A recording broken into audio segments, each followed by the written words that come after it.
Hari igihe umugore cyangwa se igitsina gore batakaza ubushake bwo gutera akabariro, akumva ntabwo akibishaka, ndetse n'uwo bashakanye cyangwa se umusheri we yamwegera akumva rwose nta bushake afite, bikamera nk'aho agiye kubikora ku gahato. Burya hari impamvu zitandukanye zishobora gutera icyo kibazo ku bagore, zigatuma bashobora gutakaza bwa bushake bwo gutera akabariro. Uburyohe n'ubushagarira bwo kugatera ugasanga bwaragiye, ndetse ugasanga no mu gihe bagiye kubikora bisa naho bibagoye cyangwa se batewe ikibazo no kubikora cyangwa se bari kubitinya. Mu mpamvu rero zitera icyo kibazo hari impamvu zitandukanye zigera kuri 7 tugiye kukubwira muri kino kiganiro.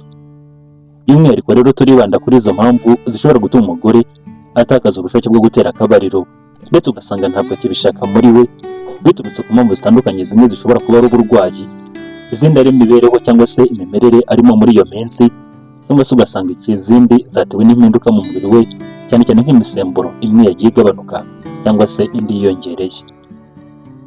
Muri rusange rero burya gutera akabariro ku mugore ni igikorwa cy'ingenzi kandi gishobora gutuma yubaka umubano we hagati y'uwo bashakanye cyangwa se inshuti ye, ndavuga umusheri we cyangwa se bateganya kubana cyangwa se undi muntu wese bafitanye umubano mwiza. Iyo rero utakishimira gutera akabariro, bishobora kubyara ibindi bibazo birimo kuba ushobora kudashimisha uwo muri kumwe cyangwa se uwo mukundana. Nanone ukaba ushobora no kugira ibindi bibazo birimo kuba ushobora kuribwa cyangwa se kubabara mu gihe urimo gutera akabariro, kuko wabikoze urimo kubihata, ugasanga icyo gikorwa aho kugira ngo kikubere ibyishimo ahubwo bibaye ibibazo kuri wowe. Tudatinze rero reka turebe impamvu zitandukanye zitera kuba watakaza ubushake bwo gutera akabariro muri make kumva utakibishaka niba uri umugore. Nanone turebere hamwe igisubizo cy'ibyo wakora cyangwa se icyo wakora mu gihe ufite icyo kibazo. Impamvu ya mbere itera abagore benshi kuba batakaza ubushake bwo gutera akabariro ndetse bakumva batakibishaka burundu ni ibibazo mu misemburo cyangwa se ibyitwa hormonal imbalance. Burya ku mugore imisemburo burya ishobora gutera ikibazo cyo gutera akabariro, ndetse akumva ntabwo akibishaka, ndetse agatakaza ubushake bwo gutera akabariro, ndetse ugasanga muri we byamuvuyemo, muri make ntabwo akibishaka. Umusemburo uza ku mwanya wa mbere ni umusemburo witwa estrogen ndetse n'uwitwa testosterone. Ni imisemburo nyirabayazana wo gutera kino kibazo ku bagore. Burya estrogen ni umusemburo w'ingenzi cyane utuma mu gitsina cy'umugore hazamo ububobere buhagije, kandi ukanamutera kuba yagira ubushagarira n'uburyohe bwo kumva yatera akabariro. Iyo rero uyu musemburo wagabanutse, ibyo byose biragenda, bwa bushake bukagenda, ndetse ugasanga n'ububobere ntabwo akingira, ku buryo ushobora kugira ibibazo byo kuba utagikenera gutera akabariro mu gihe wa musemburo estrogen wabaye muke. Cyane cyane burya nk'abagore bageze mu gihe cya menopause, ni ukuvuga abagore bageze mu gihe cyo guca imbyaro cyangwa se gucura, bari hagati y'imyaka 45 ndetse na 55. Burya kino gihe uwo musemburo mu buryo karemano uragabanuka. Ibyo rero bikaba bishobora gutuma mu gitsina cy'abahumbagara ndetse na bwa bushake bwo gutera akabariro bakagenda bugabanuka, ku buryo bashobora no gutera akabariro bakababara cyangwa se bakumva barimo kubangamirwa n'icyo gikorwa. Nanone burya abagore bamaze igihe gito babyaye, hari impinduka bashobora kugira mu mubiri, cyane cyane iyo misemburo ikagabanuka. Ni ukuvuga abagore bari mu iki gihe cya postpartum, ni ukuvuga ko hari igihe imisemburo yabo ishobora kugiramo ibibazo, ugasanga nyine yagiye ihungabana. Ibyo rero bikaba bishobora gutuma nk'aho umusemburo witwa estrogen na progesterone ihinduka ikagabanuka. Ibyo bikaba bishobora gutuma basa naho batakaje ubushake bwo gutera akabariro cyangwa se bakumva ntibatakibishaka. Nanone iki gikorwa cyo gutera akabariro ugasanga ntabwo bakigishamadukiye, muri make basa naho ntabyo bagikeneye. Nanone hari ubundi burwayi bushobora gutera ibibazo by'imisemburo, cyane cyane nk'uburwayi buzwi nka polycystic ovary syndrome.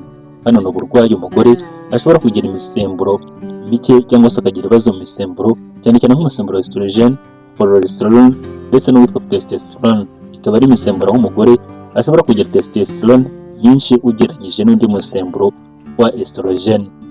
Iyo umugore rero agize umusemburo mwinshi, burya atangira kugira ibimenyetso nk'iya by'abagabo, cyane cyane akaba ashobora kuzana ubwoya, akazana ibiheri, ndetse akaba ashobora no kwiyongera ibiro.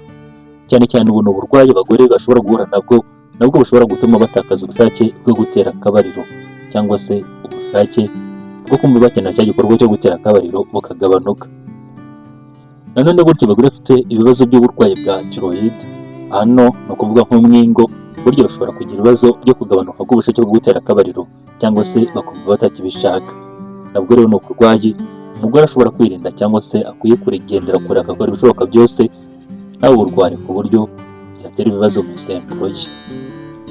Umugore ufite stress cyangwa se umunaniro ukabije ashobora nanone kugira ibibazo by'umusemburo witwa cortisol ukaba mwinshi mu mubiri we. Uyu musemburo nawo ushobora gutuma za libido cyangwa se bwa bushake bwo gutera akabariro muri we bugabanuka, ugasanga nyine byamuteye ikibazo.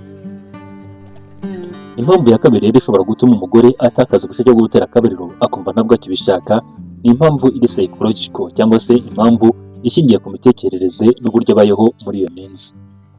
Burya umugore ufite ibibazo mu rugo cyangwa se ibibazo mu muryango cyangwa se mu kazi, burya ashobora gutakaza ubushake bwo gutera akabariro mu buryo atakibikeneye. Burya umugore ufite ibibazo ntabwo bigenda neza muri we, ndetse burya n'imisemburo cyangwa se nabwo ubushake bwo gutera akabariro bugenda nka nyomberi. Burya umugore kugira ngo abashe kubyishimira ndetse no kwiyumva muri icyo gikorwa ni uko ugomba kuba atuje mu mutwe kandi ibibazo bisa naho byakemutse. Umugore ufite ibibazo bya depression, ibibazo bya stress, ndetse burya afite n'ibindi bibazo mu muryango cyangwa se ibibazo by'ubukene, burya hari igihe atakaza ubushake bwo gutera akabariro, ugasanga ntabwo akishimiye cya gikorwa ndetse na bwa bushobozi cyangwa se bwa bushake bukagenda burundu akabutakaza. Nanone hari ikindi kintu cyiyongera ku bagore kitaboneka ku bagabo, icyitwa kuba umugore ari kwiyumva neza ko atameze neza cyangwa se atagaragara neza. Burya hari igihe umugore ashobora kubyibuha cyane akagira ibiro byinshi cyane ku buryo ushobora gusanga yarabyibushye cyane akumva umubiri we ntabwo ari kuwakira neza.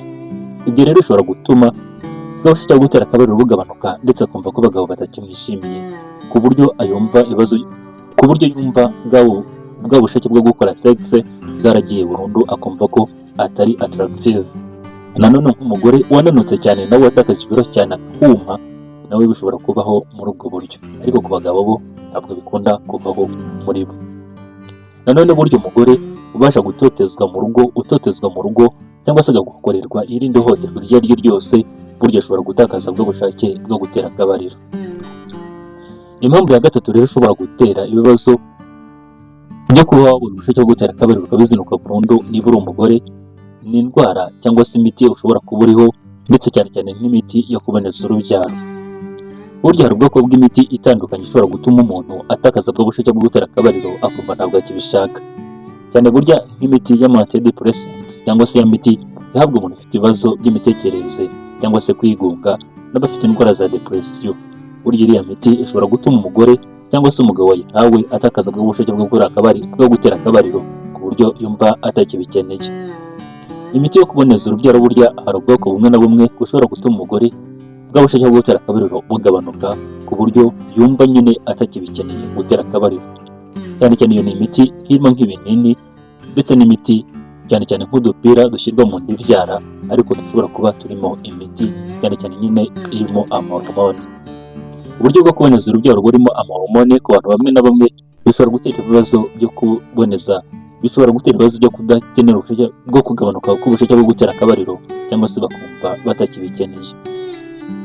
Hari n'indi miti imwe n'imwe ishobora guhabwa umuntu bw'ubushake bwo gutera akabariro bukagabanuka cyangwa se akumva ntabwo akibikeneye, nk'imiti ivura umuvuduko w'amaraso ukabije, imiti ivura ububabare ndetse n'indi miti itandukanye. Aha twavuga nk'imiti yitwa beta blockers, imiti y'ama-antihistamine ndetse n'indi miti ivura indwara z'igicuri ndetse n'indi myinshi. Impamvu ya kane ishobora gutuma umugore atakaza bwa bushake bwo gutera akabariro akumva ntabwo akibishaka ni ibibazo mu mibanire afitanye n'uwo bashakanye. Burya iyo umugore afitanye ibibazo mu mibanire n'uwo bashakanye, bwa bushake bwo gutera akabariro buragenda burundu ku buryo yumva atakibikeneye. Mu gihe rero mufitanye icyo kibazo, ni byiza kuganira mugakemura ibyo bibazo mufitanye, cya kibazo kigenda gishyira ndetse ugasanga nyine byararangiye burundu bikongera bigakemuka. Nanone burya umugore ufite ibibazo mu marangamutima, cyane cyane nyine urumva ko nanone aba afite ibibazo byo kutabana neza n'uwo bashakanye cyangwa se inshuti ye, usanga nabwo bashobora kugira ibibazo by'ubushake bwo gutera akabariro bukagenda burundu, cyangwa se ugasanga ibyo bibazo byagiye bigira ingaruka mu buryo yitwara cyangwa se mu buryo bw'imibanire ye, ndetse no mu buryo nanone abana cyangwa se muri bwa buzima bwo gutera akabariro ugasanga byagezweho ingaruka. Impamvu ya gatanu ishobora gutuma umugore cyangwa se umukobwa atakaza ubushake bwo gutera akabariro akabizinukwa burundu ni ibibazo by'ubuzima, cyane cyane burya nk'umugore ufite uburwayi bwa diyabete, indwara z'umutima ndetse n'izindi, burya ashobora kugira ibibazo byo kugabanuka k'ubushake bwo gutera akabariro cyangwa se akumva ntabwo bikimurimo. Ndetse burya hari n'igihe izi ndwara zishobora kugenda zikangiza imyakura yumva, ku buryo usanga atakirangiza cyangwa se ngo agere ku ndunduro bitewe na za ndwara ziri koronike afite.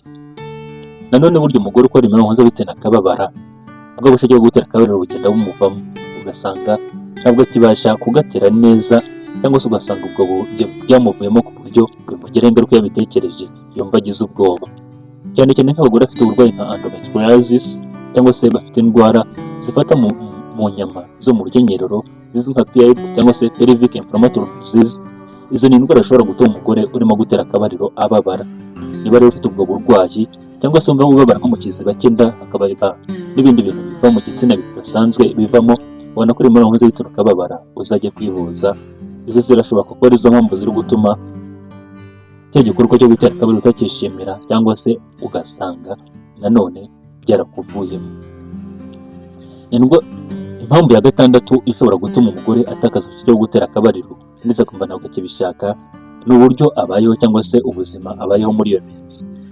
Burya ibyo turya, imyitozo dukora, uburyo dusinzira bishobora kugira ingaruka mbi mu buryo dukenera gutera akabariro cyangwa se mu buryo twiyumva mu gikorwa cyo gutera akabariro. Iyo umugore arimo kurya nabi cyangwa se atarimo kubona amafunguro ahagije arimo vitamini n'imyunyungugu y'ingenzi, bishobora gutuma umubiri we ucika intege, cyane cyane burya nk'iyaburamo zinc, magnesium ndetse na vitamine D mu byo arya, bishobora gutera ibibazo mu mubiri we ku buryo ubushake bwo gutera akabariro bugabanuka akumva ntabwo akibikeneye. Umugore kandi udakora siporo burya nawe bishobora kumugiraho ingaruka ku buryo amaraso adatembera neza ngo abashe kugera mu myanya myibarukiro ye, akumva ubwo bushake bwo gutera akabariro ntabwo akibushaka, ndetse ugakumva n'ububere bwaragiye. Nanone burya kudasinzira cyangwa se kutaryama bishobora gutuma umusemburo witwa cortisol uba mwinshi mu mubiri, ugasanga umugore bimugizeho ingaruka zo kudakenera gutera akabariro. Impamvu ya karindwi ishobora gutuma umugore atakaza bwa bushake bwo gutera akabariro akumva ntabwo akibikeneye ni imyaka ye cyangwa se kwinjira muri menopause. Burya abagore bakuze bari hagati y'imyaka 45 ndetse na 55 mu buryo karemano bwa bushake bwo gutera akabariro buragenda cyangwa se bukagabanuka. Ibyo bigaterwa n'imisemburo igenda iba mike ku buryo ituma mu gitsina cye humagara, akagira ibibazo mu mubiri ndetse n'ibibazo by'imisemburo muri rusange mu mubiri. Iyo rero umugore ageze mu gihe cya menopause cyangwa se ari hafi kwinjiramo, mu buryo karemano bw'ubushake bugenda bugabanuka. Ariko hano hari uburyo bikoresha, ugasanga harimo gufata nk'ama hormone mu buryo nyine ari replacement cyangwa se mu buryo bw'imiti. Nanone ugasanga ashobora gukoresha amavuta anyereza imbere mu gitsina ku buryo bw'ububobere buboneka ntababare mu gihe arimo gutera akabariro. Muri rusange kugira libido nke cyangwa se kugira sexual desire iri hasi ku bagore ni ibintu bisanzwe, ndetse nanone ni ibintu bikunda kubibasira bitewe n'uburyo babayeho cyangwa se n'izo mpamvu zirindwi twakubwiye. Niba rero ufite ikibazo cyo gutera akabariro cyangwa se ukumva nta bushake bwo gutera akabariro ukigira, ugenzure neza izo mpamvu zirindwi twakubwiye, harimo uburwayi, ibibazo by'imisemburo, uburyo ubayeho, ibyo uri kurya muri iyo minsi, ndetse n'imibereho urimo muri iyo minsi, cyane cyane nk'ubuzima bwo mu mutwe, niba ufite stress, niba ubanye neza n'uwo mwashakanye ndetse n'ibindi. Iyo rero umenye impamvu ibigutera niyo ukemura cyangwa se ukibanda kuri iyo mpamvu ukayishakira umuti. Hari uburyo rero ushobora kwivura ubwo burwayi, hari uburyo ushobora gukoresha hormonotherapy bitewe n'impamvu yabiteye cyangwa se n'icyagaragaye, ushobora gukorerwa counseling bitewe n'imibereho uriho cyangwa se ugahindura uburyo wabagaho. Nanone burya mu gihe imiti uhabwa ishobora gutera ibibazo byo kudashaka ubushake bwo kugabanuka k'ubushake bwo gutera akabariro, ushobora kubiganizaho umuganga wawe waguhaye iyo miti, akareba niba yaguhindurira akaguha imiti itarakugiraho izo ngaruka. Ariko bwa mbere ugeze kuri iyi channel wakora subscribe, tuvuga ku buzima, indwara, imiti ndetse n'ibiribwa.